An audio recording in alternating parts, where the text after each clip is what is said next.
My name is Megan Conahan. I'm the EVP here at Direct Agents.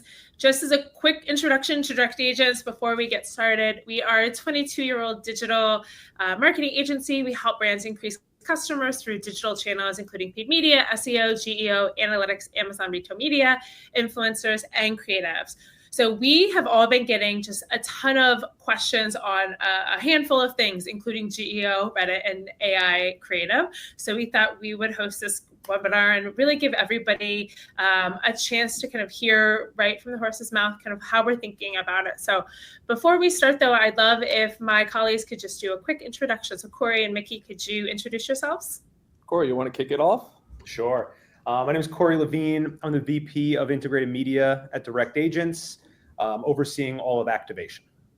Yep. And I'm Mickey Schluter. I'm a senior strategist for both SEO and analytics here at DA, involved in the strategy and execution of any SEO strategy. Okay, great. Thank you, guys. So I want to start with GEO. And Mickey, specifically, this is to you. So there's so many acronyms, right? GEO, AIO, AEO, SEO, right? Like it's just too much, right? So can you just talk quickly, what exactly is GEO, which is Generative Engine Optimization, and how is it different from all of the other acronyms I just threw out there? Specifically, how is it different than like traditional SEO? Yeah, so I think to start, it would be better to just kind of tie in the similarities because everyone kind of looks at them as two completely separate entities, which is not the case. You know, they're both rely on the same backbone. That's clean site architecture, making sure everything is clean, crawlable. You know, you don't have any 404 issues or slow load times. You have structured data. You make sure everything is easy and readable. And then also you have high quality content, right? Search engines rank high quality content. GEO and LLMs are looking for high quality content. So if you don't have content on your site or are not focused on expanding your content portfolio, then your chances are you're not going to rank for both. And I like to put it this way, if your site isn't optimized for SEO, chances are you won't surface in GEO as well. So there's where the similarities lie. You know, there's a lot of core components that are super similar, and there's no silver bullet that goes one way versus the other. They do have a lot of the same similarities, but you know, there are nuances to GEO, which I'll kind of get into here. So SEO, you know, this is for traditional search engines, Bing, Google, DuckDuckGo, things along those lines. You're trying to rank for specific keywords and then achieve clicks through ranking for those keywords. So if someone searches for, you know, restaurants near me, you want to show up in that specific search. And that's what Google searches. And then from a GEO perspective, it's LLM-based retrieval and summarization. So these LLMs are generating these responses, not looking through an index, but based on a user's intent and question that they're asking. You know, they're trying to showcase the most relevant result based off of that question. So it's being cited, linked, or referenced whenever an LLM, ChatGPT, Perplexity, Claude, those things answer. So that's where the two core differences kind of lie. But, you know, you're doing the same process to try to rank for both. Got it. That makes sense. So you can't go to a conference or a webinar without hearing about AI optimization, some things about GEO, right? But then when you think about it in a macro setting, Google is still the major player here. Still, most searches are happening on Google or Bing, right? And if you think about it in comparison, ChatGPT or really any LLM is kind of pales in comparison as far as when we talk about like the scale. But yet we're all talking about it, right? So talk to me about like, why is it so important right now? And why would you recommend brands do not take the sit back and wait approach? Yeah, and it's funny you say that because it is true. Google still holds 95% of the share in the search market. So it is predominantly the resource that users and your customers utilize when they are searching for your brand or product. But, you know, AI search and LLMs are slowly creeping up there, and it's becoming kind of this talk of the town. You know, we see a lot of people utilizing AI search to kind of find out, you know, specific things that they want for specific tasks and things along that line.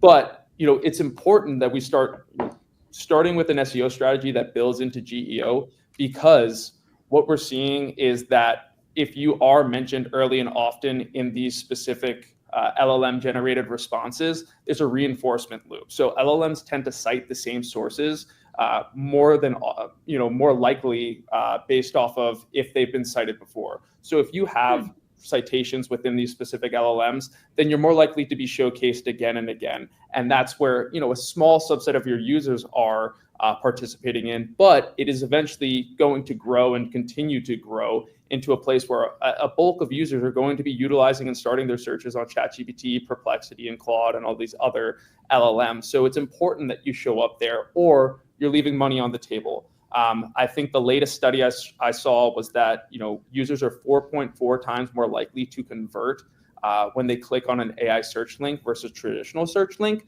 which just goes to showcase that if you're not showing up here, you're invisible to high quality customers that could be potentially coming through your door. So it is important that you start optimizing and get in the conversation on these specific LLMs, because if you're not, one, you're missing out on your core customers. Two, your competitors are taking away at your market share. And yes, it's small in regards to what Google has to offer right now. But like I said earlier, if you're not showing up on Google, you're more than likely not showing up in the LLMs as well. So it's equally important to start building out your SEO strategy to tie it to a GEO strategy. And I'll kind of get into it in a bit, I guess, but we could talk about it more further about a strategy and how to make sure that you are showcasing and showing up in these specific responses.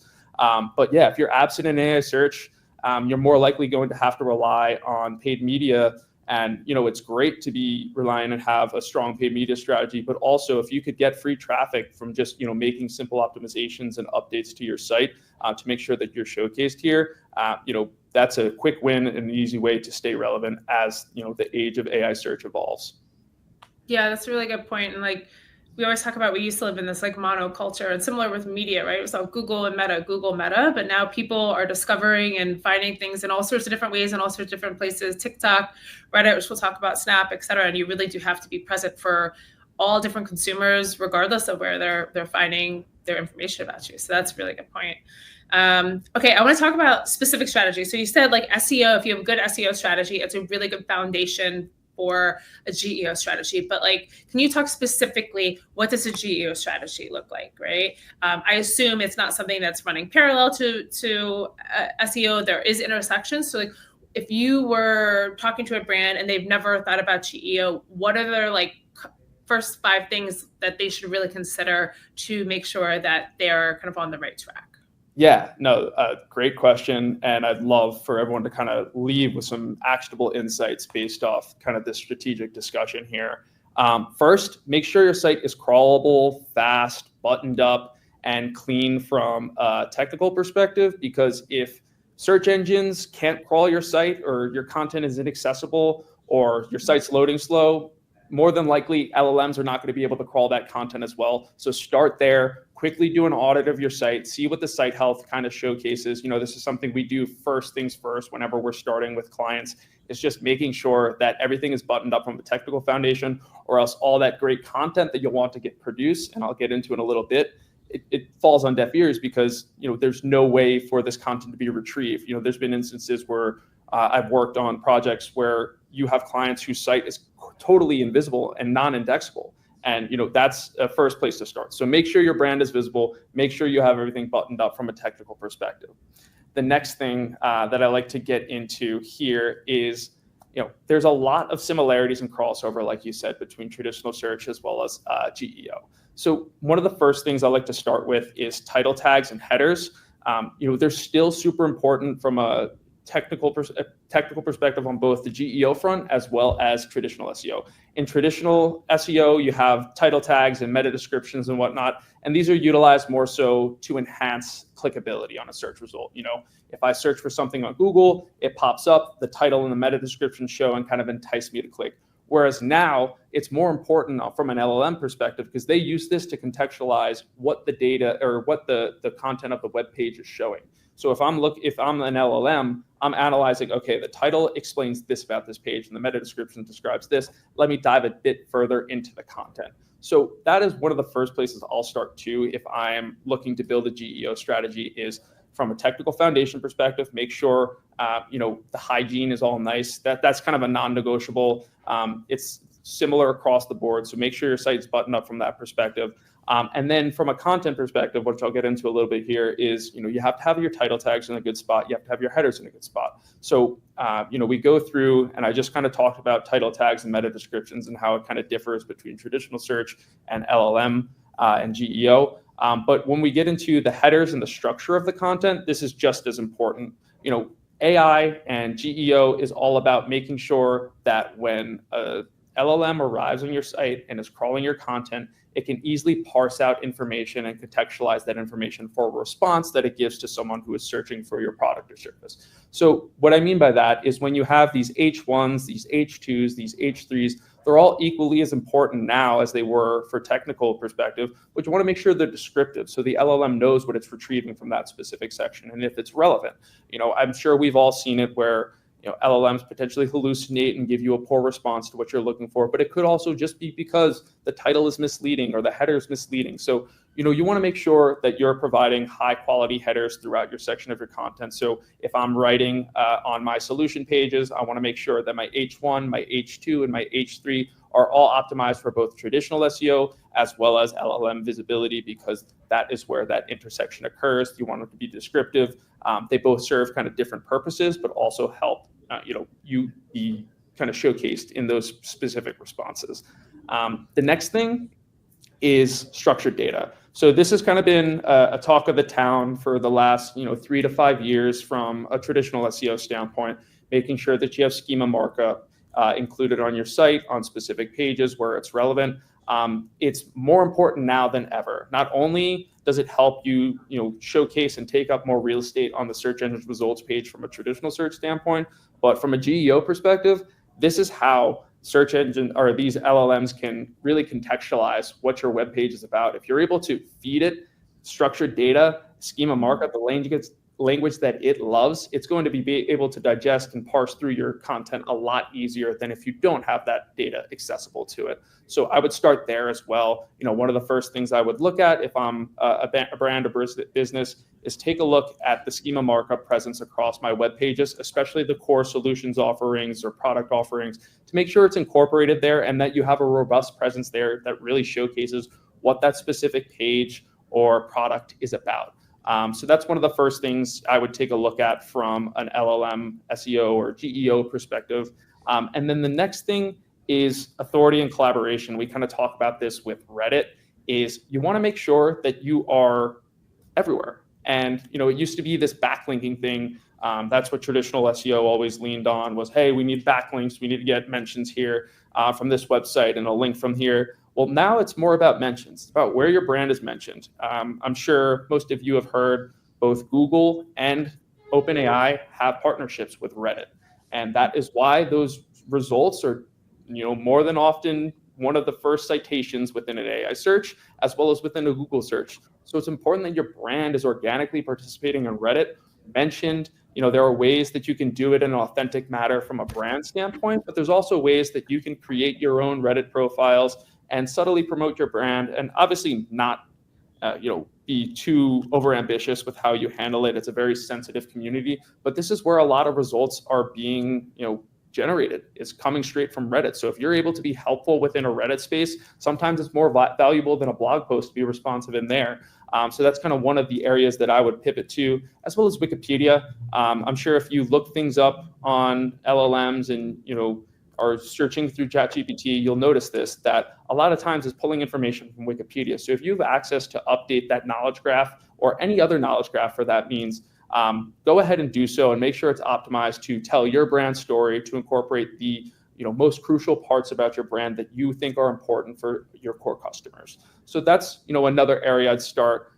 We're no longer in this age of backlinks. It's about mentions. So making sure that you're everywhere, and we kind of call this the search everywhere process and how things are going, is that you want to be visible everywhere that there's organic content, whether it be YouTube, Reddit, Quora, Wikipedia. You want to make sure your brand is mentioned in there. And then lastly, this is something that ties into content. Obviously, I kind of talked about this earlier. Content is king across the board here. You want to make sure that you have a robust content strategy, that every single one of your solution pages, that your product pages have rich content that is easy to parse, easy to read and understand from a GEO perspective. Like I said, these things take snippets of the web page, not the web page itself. So you want to make sure it's digestible. This also helps humans. We don't want to read through 3 paragraphs of text all in one block. You want to section it out and have it nice and neat for these AI search engines to kind of pull and parse through and provide a result. And then in conjunction with that, freshness. So one of the top generated responses when LLMs are coming up with a response to a user's prompt or question are fresh new content. So things within the last 30 to 60 days. So if you have old blog posts, if you haven't updated your solutions pages in 4 or 5 years, go ahead and make some updates, make some changes, make it fresh. These LLMs, and from a GEO perspective, one of the best things you can do is update and freshen up your content, go through, add that human-like speak. Don't make it super markety speak. You want to make sure that it sounds like you're having a conversation with one of your colleagues, or you're trying to explain it to your wife at home or something like that. You want to make sure that the content that you are producing and putting out there is digestible, because if a human can't read it right, then chances are the LLM is not going to cite it properly. So those are kind of the areas I'd start. I know it baked a bunch in there. But those are some things, some actionable takeaways that I think would be super valuable for anyone looking to get started on the GEO front. Yeah, I think the content freshness piece is really interesting. I think this says 90% of sources cited by ChatGPT are between 1 to 10 months old, which just tells us how much AI visibility depends on that recency factor. And for brands, like you said, it's not enough to just simply have content. You need to have systems in place to consistently create what people actually want and do it regularly, right? But I know, and I know that a lot of brands struggle with this, right? Content approvals, making it a priority, right? But if your content isn't fresh or effectively invisible, or you're reliant on what others write about you, like you said, Reddit, etc. I kind of want to dive into, I want to talk a little bit about Reddit, but before we do, I do want to kind of touch on, you said the search everywhere thing, right? Yeah. I really want your perspective on Amazon, because I've read and heard that Amazon's essentially restricted access to ChatGPT and all other AI from crawling their site, right? But Amazon has so much data, and there are so many brands that are Amazon first sellers. There's so many of the reviews, so much of their content is on Amazon. So that is kind of still this walled garden. So how should brands who are Amazon first think about getting included in AI? Can they even do so? I assume they have to parallel path optimization for Rufus, which is Amazon's AI, with optimization for consumer-facing LLMs. Is that right? Or how should brands who sell on Amazon think about this? Yeah, no, that's a really good question. And there are a variety of different sites out there that just prevent LLMs from crawling their site content, and Amazon is one of them. So if you're a brand who is heavily reliant on the Amazon channels, it doesn't go the same way. You can't perform the same optimizations on the Amazon front and expect it to result in gains and revenue on the LLM front. So if I'm a brand and I know that we're shifting to a place where people are utilizing AI search engines, I want to make sure that my website and my D2C site is optimized with all the things that we kind of talked about initially. Obviously, the two can kind of run in parallel. I know we talked about earlier how SEO and a GEO kind of don't run in parallel; they kind of intersect. But this is an instinct where you have to make sure that those strategies are running in parallel. Like I said earlier, you could be potentially losing out on high quality customers if you aren't updating and optimizing your B2C site just for specific searches that happen within the GEO space. Maybe SEO isn't something that you're super focused on because you know that your customers are going to Amazon. But for the customers who do go to ChatGPT to search, you want to be just as visible as there. So, it kind of starts with what we kind of discussed earlier on about a GEO strategy and kind of running that concurrently with what you have working on the Amazon side, whether it is paid or Amazon SEO. They're kind of two separate strategies, kind of focusing on the same things. I hope that kind of answers the question, but I do think that that's, something that brands who are heavily reliant on Amazon should focus on, is just making sure that they are buttoning things up from an SEO perspective so that, ChatGPT users, Perplexity users can find their website and find their products. Yeah, we know many Amazon first brands that effectively ignore their D2C, but I think you're right. I think it's really important to continue to invest there, especially as consumers increasingly turn to ChatGPT, even more so than they're turning to to Amazon's Rufus right now. But I want to go back to the Reddit piece, right? Because Reddit, you mentioned a couple of times, and Reddit's influence has grown dramatically, right, in the past few years, as consumers are treated both like a search engine and a validation space where real purchase intent is shaped kind of in those comments. And now the AI platforms like ChatGPT and Perplexity increasingly sourcing content from Reddit. The lines between like the community conversation, discovery, brand visibility, they're all sort of blurring. So how should brands think about incorporating Reddit into their GEO initiatives? Yeah, like we talked about earlier, it's search everywhere. You need to be present anywhere that your brand is being mentioned, and you want to control that conversation. And how can you control that conversation is you could be actively involved in the subreddits that are mentioning your brands. And yes, you can do it subtly in a way where you can, not, totally promote your product or your brand in the space, but you can respond to questions, be authentic, and, build rapport within these subreddits and communities. And naturally your brand will be surfaced in these GEO responses. And, this kind of sets Corey up, I feel like, because I know when we get users to Reddit, we know that people are engaged on that platform. They're looking for solutions, and it's a great opportunity also to add it to your marketing mix, because you have people involved in your specific subreddit, and it's a great opportunity to advertise them as well. But I do think from a search everywhere perspective, and if you're going to utilize Reddit, it's about doing it in a very thoughtful and resourceful way. Obviously you don't want to oversell yourself, but you want to be authentic and participate in there like you're just a member of the community. Get your brands out there. Make sure you're controlling the narrative. This is something we have seen success with our specific clients, is just going in, having conversations, being productive, and making sure that we're helping users above all. And that's how you could definitely elevate your brand from an Reddit perspective. Is you're not there to sell, you're there to help. And when you're helping, your brand will be mentioned within the GEO space. Great, that's perfect. So I want to kind of pivot on that Reddit conversation, and Corey, kind of get you into the mix here. So while organic Reddit optimization is obviously important, we talked about it at length, there are other aspects like paid media and creative that can help create like this flywheel effect, right? We've seen it happen for some of our clients where everything is fueling like this greater purpose, and 1 + 1 = 3. So tell me, what does a true Reddit flywheel strategy actually look like? Yeah, so before we jump into the flywheel, let's kind of break each one of those down. So when you think of paid ads, it's really about driving reach and intent. Think like the feed and the conversation placements, making it so that you're visible while user is both browsing and inside high intent threads. So that's the paid ads component. Then you have that organic piece. Mickey was talking about it. It's all about building that trust through authentic engagement and conversation. Then you get the creative, and creative is really important to be native to the platform. Everybody says this, but on Reddit, which has historically been a scary place for brands and marketers, it's really important that these users aren't feeling spammed on this platform, and that you're leaning into not only the consumer trends, but also like the topics of that subreddit, so it doesn't come across tone deaf. And that's what we mean by native to that platform. And so when you kind of take all three of these and you don't view them as silos, kind of look at them like interlocking gears. Here's how this kind of works all together. So you have this native creative that, let's say, is in a conversation placement, and that's going to spark additional discussion and conversation within the subreddit. Then that conversation data will be used to actually improve what Reddit is called automated targeting, which is their AI targeting capabilities. That's a key signal that is used to then further refine the audiences that your ads are going to be showing up in front of. As that refines and gets better and better, conversation data will make it so that you then have a better performance, lower CPAs, more conversions coming in.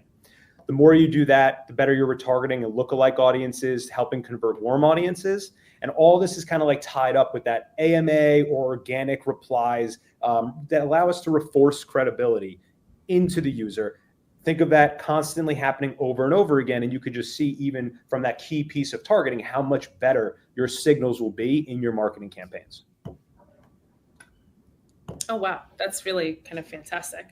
I mean, the other thing I want you to talk about is like, obviously, like you mentioned some of the innovations with Reddit AI and some of their new ad units, and that is part of the reason there's been so much adoption of Reddit recently. But I mean, you and I know Reddit, it's been around since 2005, right? Like forever, more or less, when you think about digital. But we've never really seen it as part of like a must-have in terms of media mixes. Like, why has that changed? Why are brands adopting it now? Why are we talking about it now? Like, what is different? Right. It's funny, Megan, right? It does feel like Reddit's like a new platform. Like it's the new TikTok with the way everybody's talking about it. Like the oldest platform. It's like the oldest platform. But to be honest, I think brands are shifting from shying away from this platform. So what I mean by shying away is it used to kind of be like that afterthought. It's an anonymous platform and brands were nervous to have their ads on it. And what about people commenting? Look, Reddit's also, before I get into the question itself, done a really fantastic job of making brands feel better by removing the ability to comment on ads and kind of trying to help with brand safety through a different avenue of AI. But I think that brands have shifted from shying away to actively engaging with the platform because of Reddit's influence on AI, because of consumer trust, and the online reputation of the platform has just dramatically increased and changed in a positive light, especially in 2025. And as more AI models commenting, look, Reddit's also, before I get into the question itself, done a really fantastic job of making brands feel better by removing the ability to comment on ads and kind of trying to help with brand safety through a different avenue of AI. But I think that brands have shifted from shying away to actively engaging with the platform because of Reddit's influence on AI, because of consumer trust, and the online reputation of the platform has just dramatically increased and changed in a positive light, especially in 2025. And as more AI models rely more and more and more on Reddit for authentic discussion and data, the brand narratives that are surfaced in the AI generated answers are going to be shaped heavily by people talking about the brand on Reddit. And so brands are realizing that they need a presence on this platform in order to control and that narrative about their brand in what Mickey was talking about with the AI generated answers. And so I would say not only is it a need to be space now, but I also think brands should be treating it as an investment. So brands should not just be CPA chasing, ROAS chasing, trying to diversify their media mix, going from Meta and Google, let's add in Reddit and just expect the same type of results here. It really needs to be both a performance channel, because that's the heart of everything we do, but everything else we just said can't fall to the wayside. It's about future-proofing your brand's reputation online, and that will continue to be the case as long as these AI models continue to partner with Reddit to access their data. Yeah, that's a good point you bring up about media mixes, because one thing that we'll see is many times brands will say, oh, well, just move your Meta budget to Reddit and expect the same performance, right? We're seeing costs on Reddit 60, 80% lower than Facebook, drastically lower than LinkedIn, right? So then obviously performance will differ. So how should brands think about reallocating budgets to make sure that they maximize efficiency, but they don't sacrifice scale? How should we be thinking about the budget, budget and outcomes on Reddit? So for most brands, I'm assuming Reddit, as we kind of alluded to, has not been a core component of that media mix. So I think a lot of brands and marketers are going to see those efficiency benchmarks that you mentioned, Megan, and they're going to think, those like the cheaper inventory, and they're going to think efficiency. And I think, look, while at the surface level, that makes sense, I think not every platform is going to have the same conversion rates. And so you can't just think about it like cheaper cost means better performance. Reddit is one of the more unique platforms, being the forum discussion that it is. When you think of a Meta, even a LinkedIn, you're really just scrolling through that feed, looking for things that interest you and engaging with it with a like or a comment. You know, Reddit is much more these users. If you've been on the platform, they have opinions, they're engaged. They go to these places to not only just like say one comment and leave, they really interact. And so this is a completely unique platform compared to what most people's media mix currently contain. So with that, it's going to require time and it's going to require investment to learn what works on Reddit versus what works elsewhere. And that creative piece can't be understated. The creative piece also about testing various creatives and understanding what creative will actually drive the best result in those types of placements, especially conversation ads in those subreddits. So I would say from a what brands should do when they're thinking about reallocating from their media mix, I think it's about reassessing maybe like 10 to 20% of your discovery and consideration spend. So not talking about those workhorse channels just yet. We want to make sure that those workhorse channels are still driving performance for every one of our brands, but we should be looking at that next tier, that intent and more like awareness type budget, where you take that investment and start testing and playing in the Reddit sandbox. And then it can't go understated about everyone wants performance, but got to just make sure to state the investment is also about future-proofing your brand.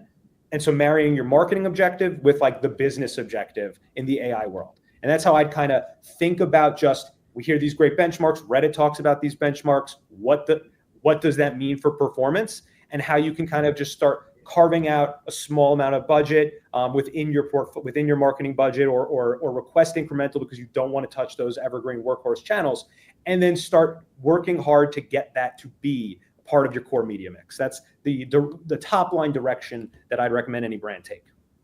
Yeah, that's really important, especially to like make sure you're communicating those things internally to your CFO, to your internal stakeholders as well, because if the expectation is that it's going to perform like Meta is there, it's going to be wildly underwhelming. But to your point, there are bigger kind of things that we should talk about, like business objectives.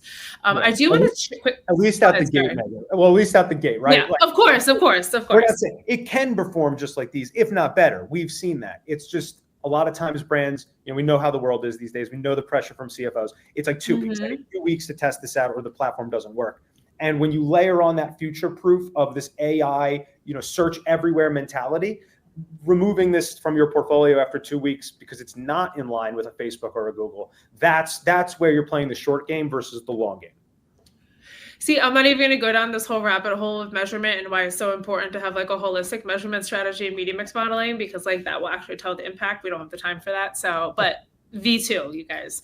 Okay, I want to quickly talk too about the ad formats, because I think one of the things that is really so great about Reddit is their unique ad formats, right? And they have things like these freeform ads and Ask Me Anything ads, and like just all of these really cool like non-traditional ad units, which I'm sure is a creative's nightmare. But for us, it's really super fun to do stories, to have these like unique places to have room to play a little bit. So can you talk a little bit about what these are and how traditional social platforms really can't replicate what you are able to do on Reddit? Yeah, the big one worth calling out is the free form ads. And I think if users aren't familiar with a free form ad, think Facebook Canvas ads from the past. So a lot of times on Reddit, you get that little section to speak to a user. And so a free form ad will allow a user to click in, and then it will be expanded into pretty much its own conversation thread. It's not identical. I'm just trying to visualize it for everybody attending today. And so this allows users to be kept on platform and enables a deeper engagement or education.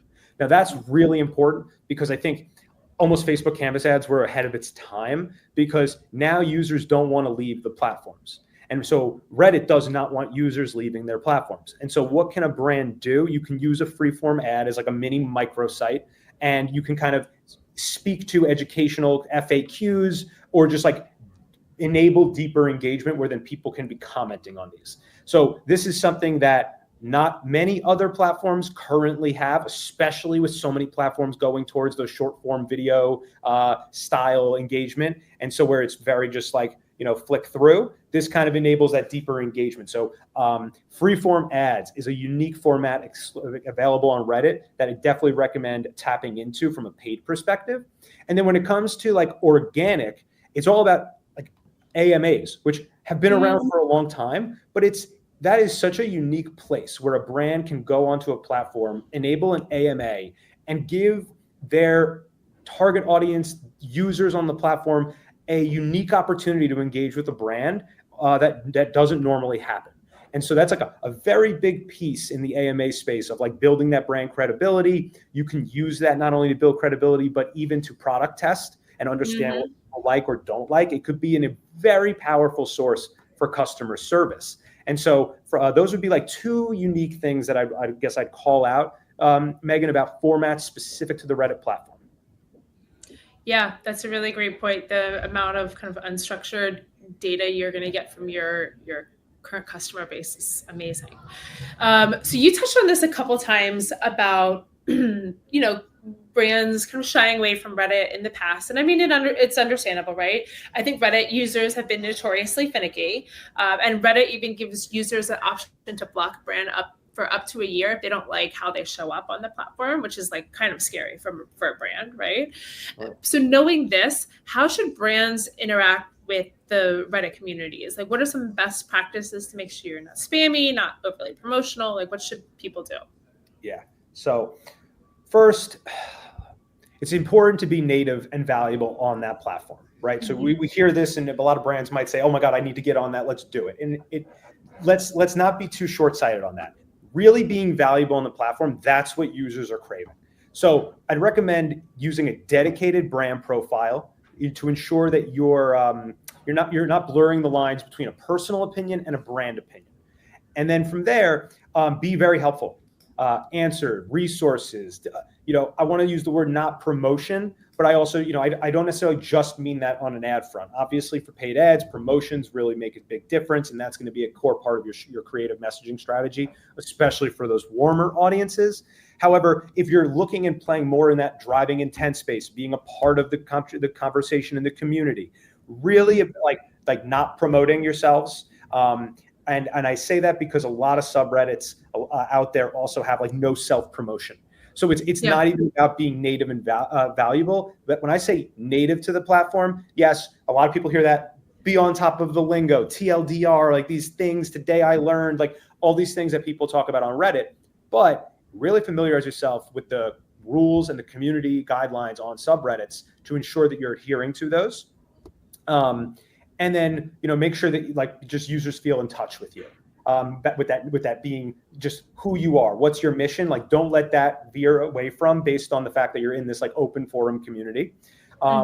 If you're just starting out, listen first and then contribute. I think a lot of brands will see comments of themselves or problems, and they're going to get really quick to jump in, and they're going to allow themselves to feel this personal attachment to the brand, which of course makes sense. And you might want to get defensive. To me, it's like listen first, then contribute. Understand what the community's saying. Understand more than one post, like what the problem is or what the pain points are. And then start like thinking about how you can build that strategy of being helpful and resourceful and like changing and shaping that narrative on your brand. Tracking your sentiment. So now I've kind of talked about like a game plan to get on the platform, but now think about once you're on that platform, making sure that you're leveraging various tools, the ones we've built out internally, or there's third party out there, but like making sure you're leveraging these tracking tools so you can be aware of the sentiment. Reddit happens fast. For anyone that's ever posted on Reddit, you make a post, you go to bed, you wake up, you might have like 75 comments on your Reddit post from random people. So when it comes to that, having a tool that you can track the sentiment of users, knowing how fast-paced this platform gets, that's going to be really important. And respond like a human. Like LLMs are very powerful, but I think a lot of platforms are dinging to just direct like copy and paste into a platform. They're on the hunt for like spam, AI bot spamming. I think Reddit has publicly come out and expressed that they want to try and keep this platform as AI free from like a bot perspective as possible. So make sure that you sound like a human being on these platforms. And once all that foundation is set, you have this brand reputation, you feel really good about the community you've built. That's when I would say an optimal community engagement is about like pressure testing and validating purchases, products, why they purchased, and then kind of like back to that flywheel, taking that information and working with your creative team and saying, here's what we're noticing people are talking about. Like, let's feature this and kind of like a mini focus group. And so that's kind of maybe how most brands can interact and start with the Reddit communities. Yeah, very quick feedback loop for sure. Yeah, so ultimately, like Reddit and communities to me are like the new conversion engine, right? It's where real people and not creators shape trust, they validate choices, and they reward brands that show up with that authenticity. And it's so important now. Yeah, totally. And I think that kind of authentic creativity is starting to look really different across marketing right now, especially with AI changing how we actually make and scale content. So on that note, Megan, I know you've been asking a lot of questions, so I'm gonna steal the questions from you and kind of put you in the hot seat a little, because I'm seeing generative AI is everywhere, and you've been leading a lot of creative experimentation in the space. And so I'd love for you to be able to tell me more about Gen AI creative and how impactful and truly versatile it really is, or is this just hype? So with that, when evaluating AI in marketing, what tells you it's actually adding business value and not just generating content faster? Yeah, I think that's a really great point, because speed alone isn't the win, right? Speed is one thing. We're looking for it to create creative faster, obviously. But when we think about creative and what a win means, we're thinking about quality, consistency, and performance. And all of those things coming together is what will make business impact for us, right? And specifically, I want to double down on the performance piece, right? Because we're a performance agency. So when we make creative using AI, we need to see measurable lift, right? We want to see lower CPAs, higher click-through rates, right? Better performance, right? And then if you layer on top of that, like our Canopy AI at Media Tech, we get a lot of predictive signals every hour versus every single day about our creative. And that speed really matters. So consumer behavior and the platform dynamics shift by the hour and not the week. So it's really important for us to think about speed, obviously, but also how does performance and consistency kind of come into play too. So if you can use AI and say, okay, not only did I make this asset or this grouping of assets in half the amount of time, but it's actually outperforming what we made before, that's the win, and that's what we're tracking. Yeah, I love that. Especially as marketers, we always share learnings, and then sometimes it takes so long to get that creative built that the learnings might be obsolete, especially how fast paced we move nowadays. So being able, Megan, to your point, take that creative, take those insights, and immediately be able to act on them. I don't know if you can even understate the business value there. So yeah. And I also think, just like for other people, like this also might have to be a point where you have to kind of break things internally, because a lot of brands had a lot of very long production cycles when it comes to creative, and you have to be comfortable kind of acting like a startup there and saying like, no, let's move fast, let's break things, let's test, let's iterate. And so it's definitely a change of pace for many brands.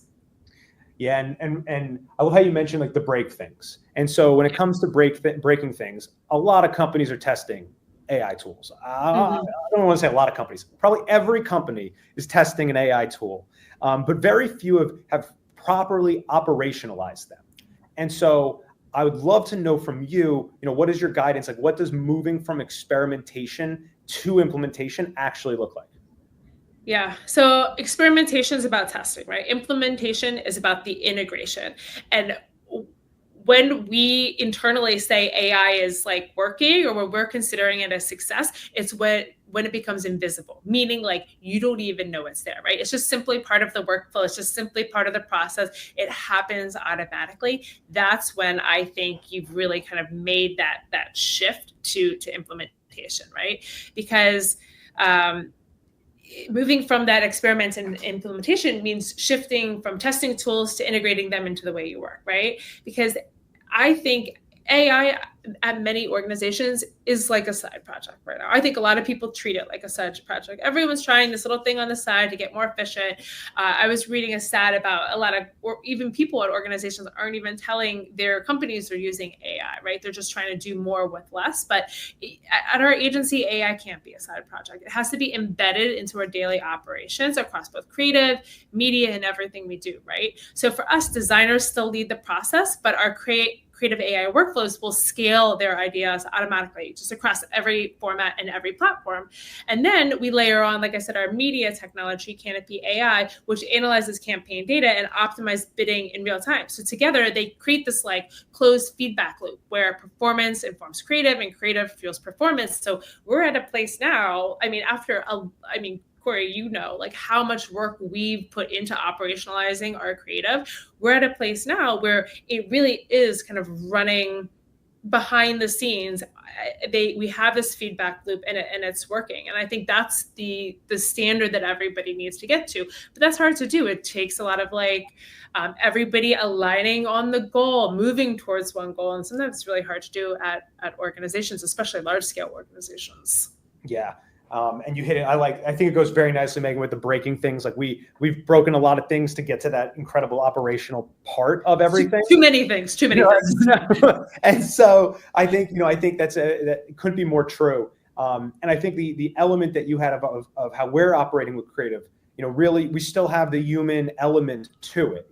As you mentioned, our designers are still constantly looking at what is being produced, tweaking in real time, and I don't think we've ever just taken what's been given. So we've said, I know we've all championed like setting up those guardrails, and so I think that's been really impactful from an operational perspective.